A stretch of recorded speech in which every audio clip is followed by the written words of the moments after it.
everyone. everybody? Welcome to doing well. Welcome to Chicks and Salsa, everyone. Up top, we got Jen Matthews Lewis. I am Megan Price. We got Candy down below, and joining us is our special guest, Jen. Do you want to go ahead and introduce her? This is someone I'm so excited to have on. She is one of the two ladies that I follow religiously on Twitter. Or I'm sorry, X Vashti of Keep Blitzing. She is the founder, and you came across my LinkedIn, like who you may know, just so you know. Oh, So I noticed really? that. Oh, Yeah, I was like, I wasn't trying to be nosy, but I noticed I yeah. worked for the company you left, Oh, and so she she's. How long have you been doing this, Vashti? um, man, full time about 7 years. 7 years. Wow. Okay. That's awesome. How did you find it? Did it find you or did you find it? It's crazy. It found me. Um, Okay. and Jen mentioned I was in banking before I got into this. So I was Okay. a stockbroker and I hated it. It just wasn't for me. And one of my friends we were both on the trading floor, and she had a background in journalism, and she was starting a it wasn't a it was really she was really ahead of her time, but she was starting a website that kind of blended events and fashion and sports. And she asked me because I would always post about sports. I played sports. So she asked me to write a weekly NFL column. And that Okay. really was just the genesis of my sports journalism career, and it evolved from there. But yeah, it was organic. And so I went from writing a little NFL column for a friend to having Carolina Blitz and covering these teams. How did you become a sports fan? Uh Michael Jordan and Penny Hardaway. Eh, Okay. Okay. Yeah. Okay. I like that. Um I I I always liked basketball. Basketball was my first love. I played basketball. Same. Growing up, it was Michael Jordan and Penny Hardaway. They were just hoopers. And Right. also Charles Barkley. But just those 90s basketball players that I kind of grew up watching, and then it evolved into watching college basketball. Ironically, I didn't Mhm. watch football growing up. I didn't start watching football until I moved to Charlotte for college, because I Okay. didn't understand the game, and I learned the game by learning how to play Madden. So Okay. guys in college were playing Madden, and I'm very competitive, and so I wanted to beat them at Madden. And I learned Madden, and then that gave me, I guess, an entrance into football. And because I went to UNC Charlotte before they had a football team, so I went to high mhm. school Okay. football games, but I really wasn't into football. And uh, then it kind of evolved from there. So yeah, it was basketball, Michael Jordan, Penny Hardaway. That was my entrance into. That's where I started to love sports, but always competitive. Like or playing kickball. Like I just always wanted to win, and I always played sports, and I was always pretty athletic. So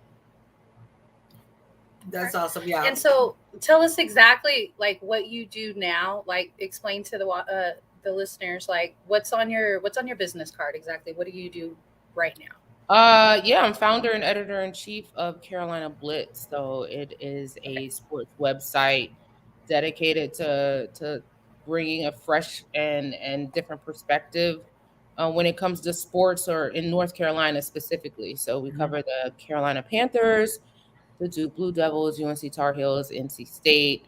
Uh, we also cover a few other sports, other larger sporting events that come to Charlotte specifically. But yeah, I wanted something different, and so I created what I thought would be a good departure from the norm of sports journalism. I love Yeah, it. and that's how this show came about too. Like honestly, it was like Megan, Carrie, and I And it was Carrie and I had talked about long time about doing a podcast. Finally met Carrie was like, I'm putting it out there. Because I was like, I want to go to the Super Bowl next year. And it was for this past year. And she was like, okay, what? And I was like, we've got to do our show. And I was like, but I want to add Megan. And we didn't know Candy at the time. And then we may or may not have seen a couple other networks, like big networks, try to mimic us, but it didn't last because we're good friends. Right. And then through someone else we used to know, we met Candy, and that's how we got Chicks and Salsa. So the name is so dope. I love that. Thank you. Just so it's two shows actually. So it's 3 Chicks in a Pod, and that was me, Carrie, and Jenn. And we started out, and then when we met Candy, we were like, we need something that doesn't have a number on it, so we can have multiple chicks on there. And so Carrie came up with Chicks and Salsa. It was real cute. Yeah, I like that a lot. And if any of you guys are like listening, y'all need to follow Vashti and her team. Like, honestly, I follow them. I retweet. Sometimes I get inundated. I'm sorry. But yeah. And Vashti, when I put this out on Twitter, it's already on Twitter, but when I I'll tag you. Okay. So, please do. I will. But so let's talk a little sports. So okay, I'm going to go a little local here, girls. I'm sorry.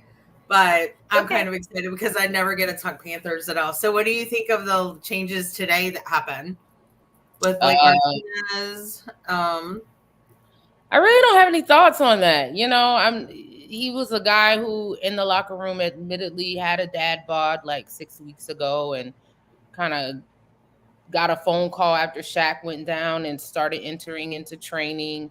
And we'll see. I mean, I don't know how likely it will be that he plays this week. But, you know, they made some signings, but that defense continues to reel from injuries. Brian Burns, CJ Henderson will not play. The majority of the guys who started the season are either injured or on IR. I mean, injured like this week or on IR for an extended period. So honestly, it's been amazing what they've been able to do despite the injuries. But, you know, at this point of the season, you're not going to make any splash signings. Any guys that you sign are going to be kind of like, you know, putting tape over a water hole. It's just, you're just trying to stop the bleeding until you're able to get some of your main guys back. Yeah. And honestly, like, I know we were talking a little bit, but my father-in-law and I were talking right before we came on.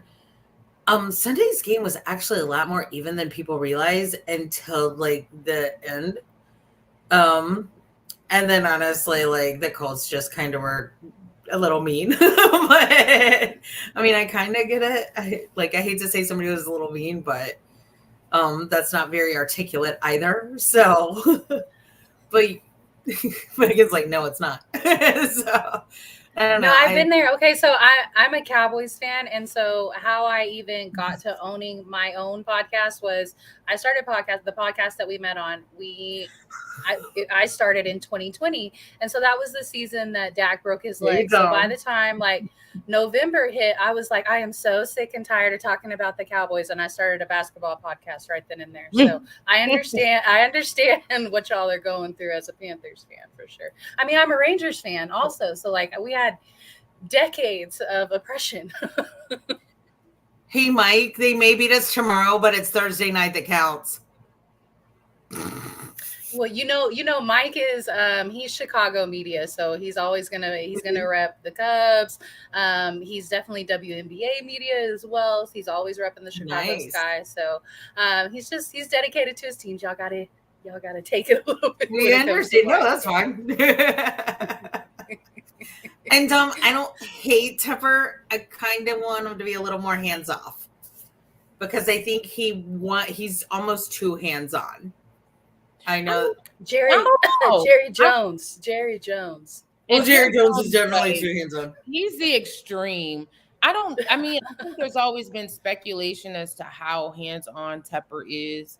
I do like an owner to be involved. I think that Jerry Richardson, for the decades that he was owner, you never saw him, you know. Right. didn't hear from him. That doesn't necessarily mean he wasn't involved behind the scenes. But also, and I hear people talking, and this is not a David Tepper Stan account by any means, or Stan at all. But I feel like as an owner, when it comes to putting together a team, I don't think I wanted him to hire Steve Wilkes. I just like the momentum he created I at did too. last season. But as an owner, your job is to hire the best staff. And on paper, this looks like a really good staff. And Right. he is paying them a lot of money. Jim He is. Caldwell was a guy who said he was not taking any assistant jobs, and he came on as an offensive offensive assistant, I guess. To get guys like Thomas Brown and Ejiro Evero, Duke Staley, who made basically a lateral move, or maybe even a step down because he was associate head coach. Evero made a lateral move. Thomas Brown wasn't a lateral move, but he put a lot of money behind this staff in hopes that they would be able to perform or put together a team that would perform better than that. So I mean, if there's one thing you can say about Tepper, you can't say that he's cheap, because no, he's not cheap at all. He's investing the money wise to put together a good staff. It just hasn't worked out, and sometimes money isn't the answer. Sometimes it's chemistry and right fit. Yeah, so that's true. As Panthers fans, how do y'all feel about the draft pick? Now comparing, because it was either going to be between CJ and y'all went with Bryce. So what are your thoughts now, being able to see them play? And do you feel like Houston just has more pieces around him to make him look better and make him perform better? Or do you feel like the development is not matching up? I think that the Panthers felt like and we heard this from Fitterer, they felt like they constructed a roster where they could drop in a quarterback of Bryce's talent and win immediately. Obviously, that was not the case. I think a lot of blame for the woes of this season have to fall back on Fitterer and the construction of this roster. There's just really no way around it. I think it's very early. Obviously, CJ Stroud has outplayed Bryce Young. That's very clear. Absolutely. But there were quarterbacks who are Hall of Fame quarterbacks. Peyton Manning didn't play well his first year. Very true. Trevor Lawrence struggled his first year. So, guys aren't going to be, and there are guys who flashed in a pan and then fizzled out. In a perfect world, both of these guys will be elite quarterbacks. I'm not ready to act. And right now, CJ Stroud is the better quarterback. That doesn't mean that will be the case, 5 weeks from now or even next season. I think it's premature for people to completely write off Bryce Young.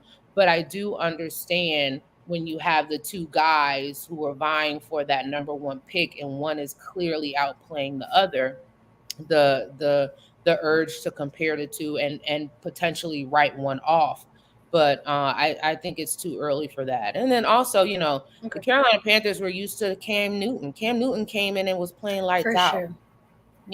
So they didn't need to have patience with Cam Newton. So they don't have experience with having a top quarterback that you have to develop. And one more thing, nobody expected the regression of this offensive line. No. Right. No one did. So I guess my question was more do you feel like Bryce was just not in as good favorable of a situation as CJ is? Because I know when the Cowboys played the Texans last season, it came to the Cowboys took the win, but it was ugly. It was down to the very last couple of seconds before we actually won the game. And I was actually impressed with what Houston had going on. And obviously this is pre-CJ. So, being able to drop CJ into what they already had going on and getting a new coach as well, that is a fan favorite, is it just a more favorable situation in Houston right now? Absolutely a more favorable situation. I don't think heading into the season, though, if you look at, I just think that whatever D'Amico is doing in Houston, He's doing it right. He has these guys Absolutely. playing. I think when you look at heading into the season, when you looked at the Texans roster and you looked at the Panthers roster, you wouldn't look at those two rosters and say, "Oh, the Texans are leaps and bounds ahead of the Carolina Panthers." Right. Their offensive Right. line wasn't playing great last year. Yeah, You know, they they were. had issues with their quarterback, and then all of a sudden, boom, something is clicking, and that comes from your head coach, that comes from the culture that's being built in the building. So I've got to give, I have to give the head coach in Houston that credit, all of the credit for that. So because, obviously right now, looking from the outside in, it's a better situation. But heading into the season, I don't think anybody thought that. I thought that Right. people thought that Houston was kind of like a dumpster fire, given everything that happened in previous years. But obviously, whatever they're doing is working. Right. Agreed. Candy, talk to us a little bit about your Packers. I know this weekend was a bit of a surprise. Thanks for messing up the picks, cheeseheads.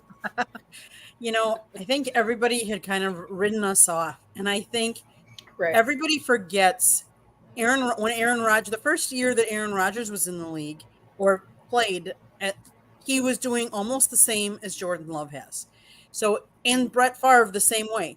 Like, I think Packer fans have come to expect really good quarterback play. And I think it's really hard for Jordan Love.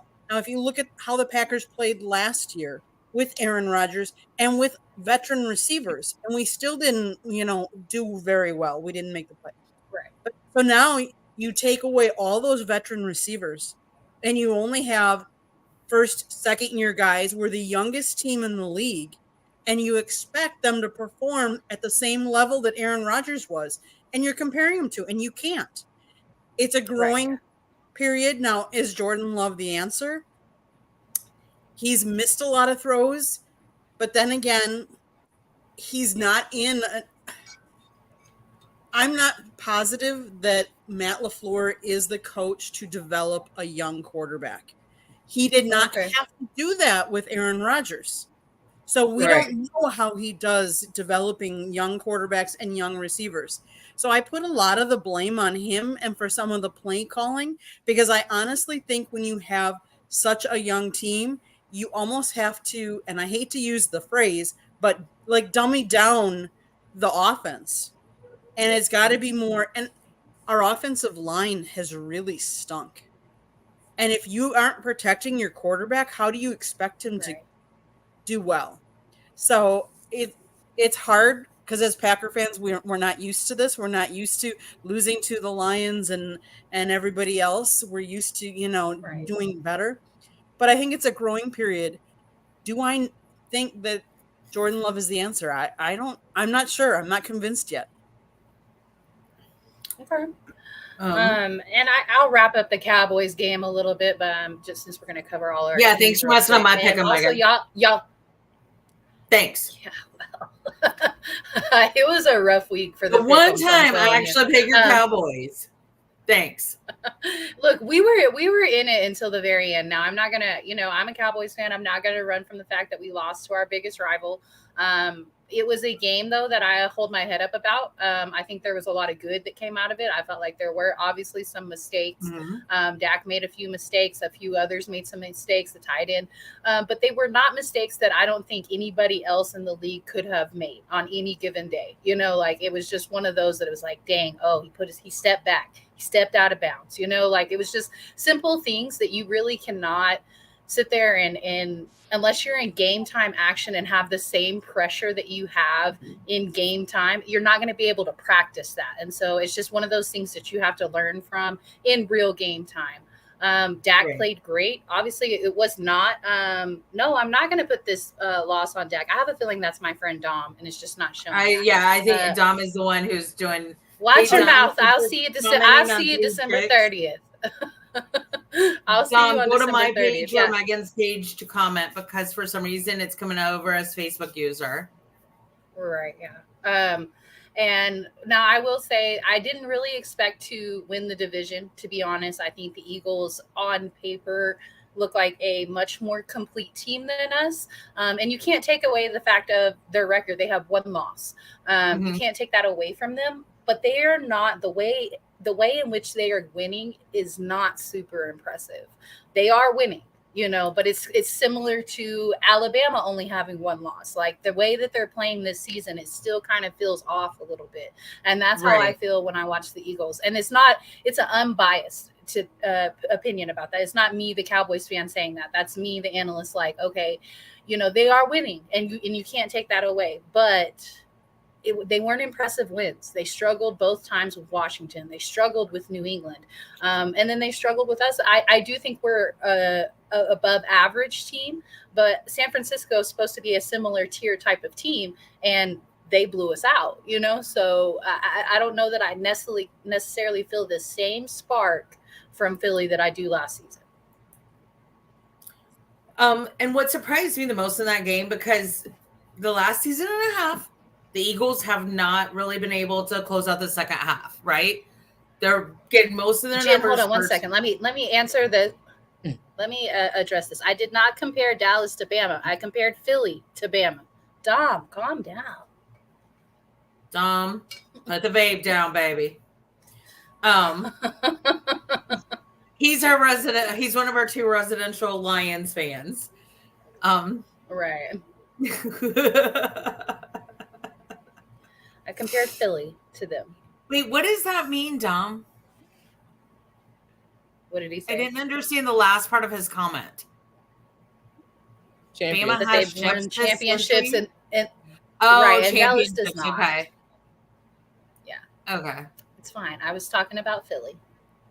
Well, I'm just saying that the last time that I remember you guys going to a championship game, you had Deion Sanders at then Ericsson Stadium, and we knocked Deion so hard.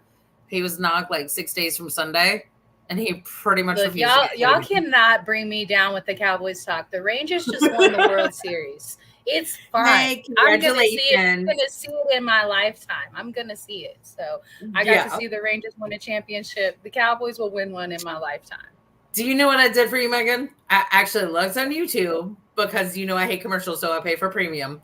And I went and I was watching them even fly in, and I watched their arrival at Love Field. Candy, I know. All right, well, let's talk more football because we haven't talked football in so long, ladies. But it has. You wanted to mention 2 Wisconsin games, right? I went to Hurricanes games. Oh, I thought you were talking volleyball games. Well, no. What I did want to talk about the Wisconsin women. They played Minnesota. They had a border battle, and it did not disappoint because the match drew 1.66 million viewers for the first ever volleyball match aired on Fox. Wow.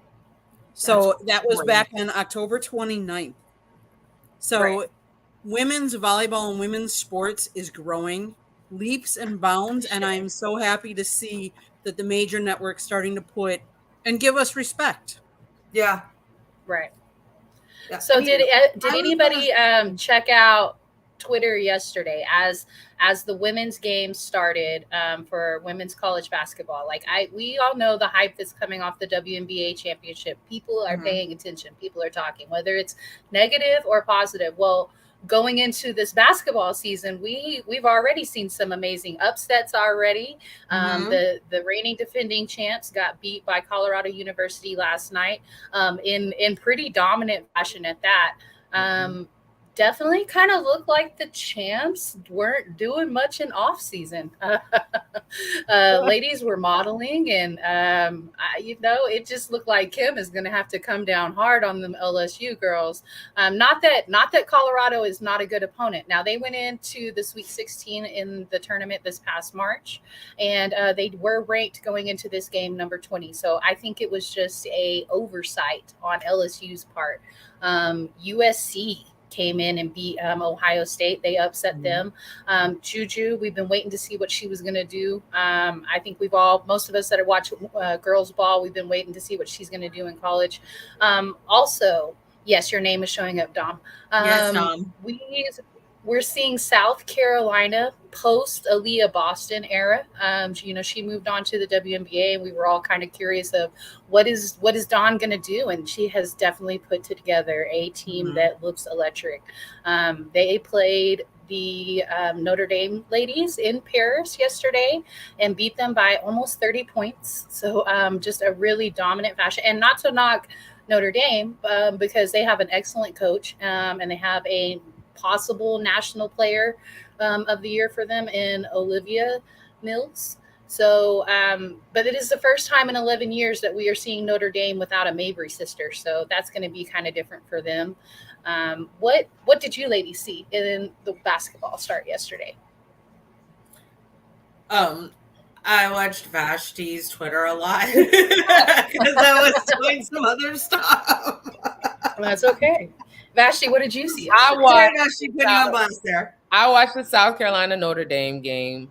Okay. I'm from Columbia. My family. I'm not a Gamecock fan, but my uncle went there. He actually was in Paris for the game.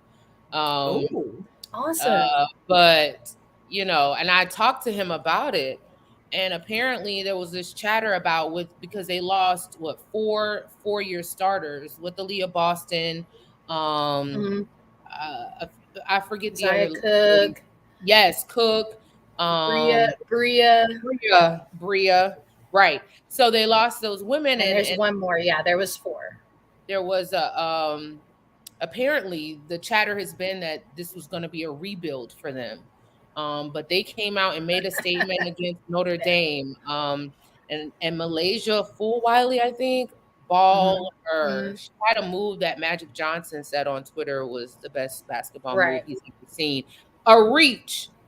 But I mean, I think a nice compliment. It was. Oh no, I mean, a reach is far. I don't know. There probably been some incredible basketball moves, but I haven't seen a move like that on the basketball court in college, men or women's, in a very long time.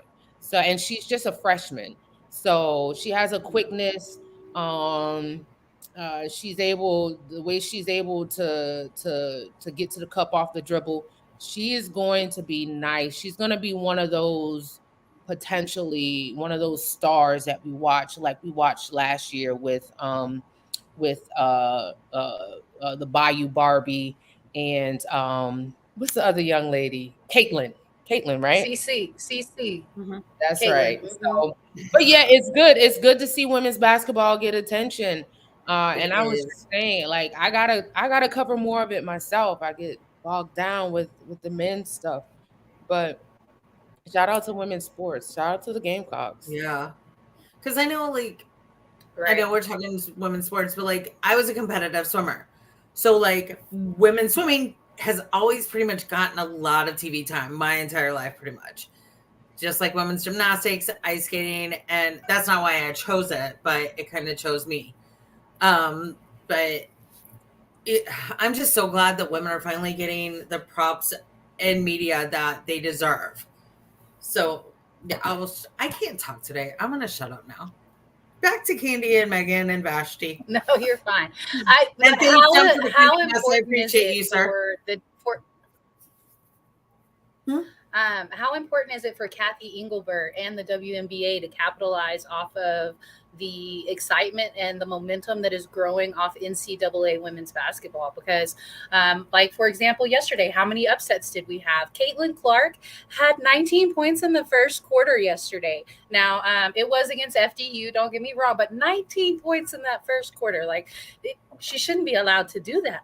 That's Steph Curry stuff.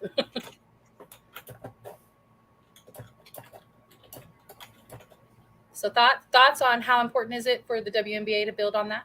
Oh, they have to. I mean, honestly, college right now is kind of feeding the WNBA. The viewership numbers for the WNBA have changed also. But I think that previously the women's game, and they did from back in my day, there were stars like Lisa Leslie and Cheryl Swoop, and that's when the WNBA first started, right? And then there was kind of a lull. There were no stars, right? But there's stars now, right. Gosh, I'm drawing a Wilson, Asia Wilson, star. you know. There are, and then they're also showing their personalities in a way that we've never seen before.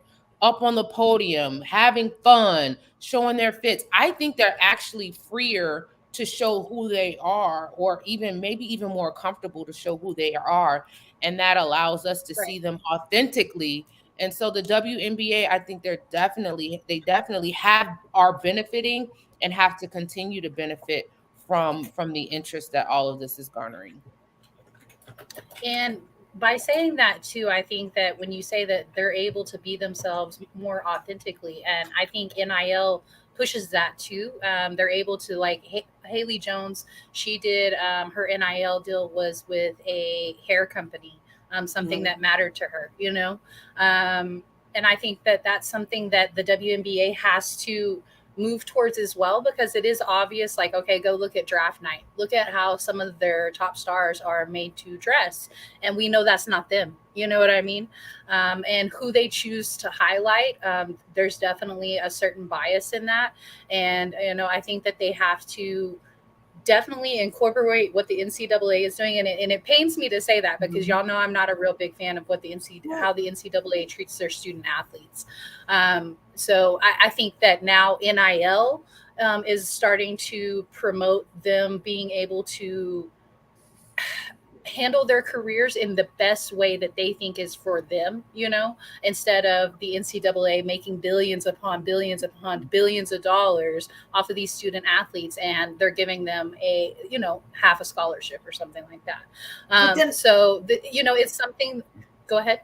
No, keep going. I have a question in a second that you made me think of. I've had this for a couple of weeks. Sorry. So I think that they are actually doing a really good, like a really positive job with women's basketball. And that's something I'm not sure what the WNBA needs to do in order to, you know, I'm not sure what they have to do to get that attention to transfer over to the WNBA. And don't get me wrong, it's there. You know, like this finals was one of the most watched finals in like 15 years. So it's starting to come back, because you're right, it lulled there for a while, and then like right before the wobble, there was some attention, because Vegas made the finals. I think their first year when they moved from San Antonio, it may have been their second year, but Asia was there. Like this was not her second time in the finals. This is her third time in the finals. She just happened to run up against Sue and the Seattle Storm and Breanna Stewart at the height of their best. And then so COVID happened. They had the wobble, and when nobody had anything else to do, they're sitting here watching women's basketball because they miss sports. And I think that that's kind of where that came from too. So I'm going to go a little with what Dom is saying here, but my own track. And that's, I started thinking about at tip-off. There's so many disgruntled teams right now, just collegiate-wise. Like we have Dartmouth trying to start a union, right? However, I didn't understand that, because Dartmouth, you have NIL deals now. So tap into your base, just saying. But what happens when people want to start leaving? Like, what if Carolina leaves ACC and NCAA? Because NCAA comes hard for Carolina every couple of years. They're finally going to get mad enough to try to peace out. And honestly, like what happened this past time with Tez Walker, they were saying, and Tez Walker is a football player for UNC. He is a second transfer student because he went to NC AT&T, and then but it was during COVID year, so nobody played that year. That was the year there was like pretty much no college football. Then he went to, where did he go last year? Do you remember? Kent State. Okay, Kent State. And then he didn't see a lot of action. And then he really wanted to come home because he wanted to be closer to his family for multiple reasons. I mean, there are articles where I'm not going to go into them, but with NCAA, like trying to prevent him from playing yet again. I mean, it literally became political. We had our governor, our attorney general, even our lieutenant governor, who never stands up for anybody, like come out there and say, hey, if this doesn't happen, like AG Stein actually went out and said, hey, if NCAA doesn't stop this, I will be looking into pressing charges against the NCAA. So what happens? Is there going to be another conglomerate that gets built together to come and for collegiate athletes that are more collegiate athlete friendly? Right. And I see a comment here. Dan, I would love to see Detroit get a team back that is actually the Shock franchise is now the Dallas Wings, who I cover. But they have, when they were in Detroit, they had 3 titles under Bill Laimbeer. So it was more than 2. That absolutely, I think any team, when they talk expansion, I think any team that holds multiple championship rings, Sacramento, Houston, the Shock, any of those former teams that actually hold titles like that, I think they deserve their teams back. I think their fans miss them. And even go as far as to say, I know Charlotte didn't win, but the Sting fans loved their team.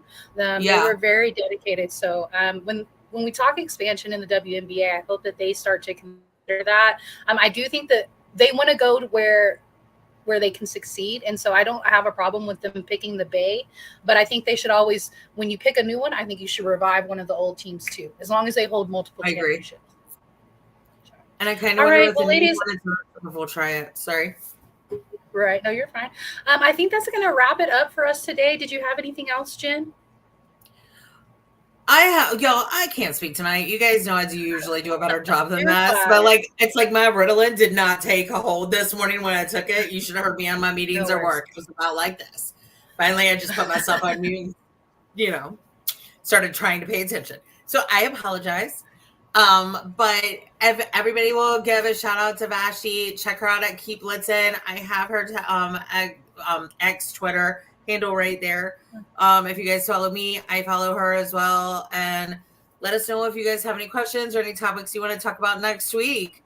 And Vashti, is there, Candy, thank you for giving the Cubs your general manager. Or your manager. Sorry. It's okay. It's okay.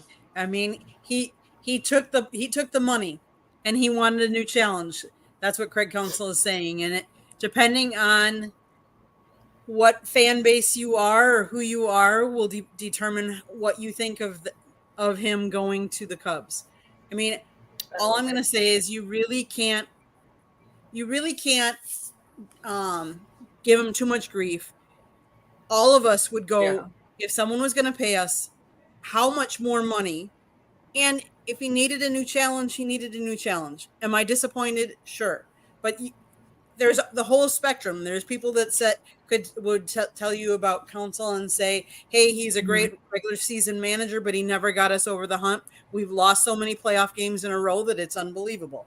There are some that are going to say, but he did the best with a little money and little resources because we don't have the payroll of some of these other teams. Cubs fans are going to say, oh, great. We let Ross go. He was really good with our clubhouse, but they couldn't get anywhere with him. But there's going to be some that are going to say, well, they're going to hold Craig this high standard now because he's getting paid a lot of money compared to anybody else. So now he's going to definitely have to have results on the field. All I'm going to say about all of this is I think we're headed into dangerous territories with alienating some of the smaller market teams because let's face it, they're billionaires. Mark Antonazio, the majority owner of the Brewers, he's a millionaire. And that's a big difference right there. And I think that's going to separate a lot of teams in the future going forward, and not just baseball. Well, you guys were talking earlier about football, and you were talking about owners. And I find it very interesting that the Packers don't have an owner really to hold people accountable. And I think that makes a big difference because I think if they had somebody that was a billionaire and saying, hey, we're not getting the results, we're going to pull somebody or yank somebody quicker, they're owned by the fans. So it's a very different dynamic. And I find that very interesting as we've evolved as we have over the years. Right. The NFL just won't let it happen again. I will say this. I just don't need Counsell to take the Cubs to the World Series next year because last time we won the World Series, we got put into a parallel universe, in my opinion. Just saying. All right. All right, well, let's wrap it up, ladies. Yep. Have a good night, ladies. Thanks for having me. We will see y'all back next Tuesday. Thank you so much. Thank you. Bye.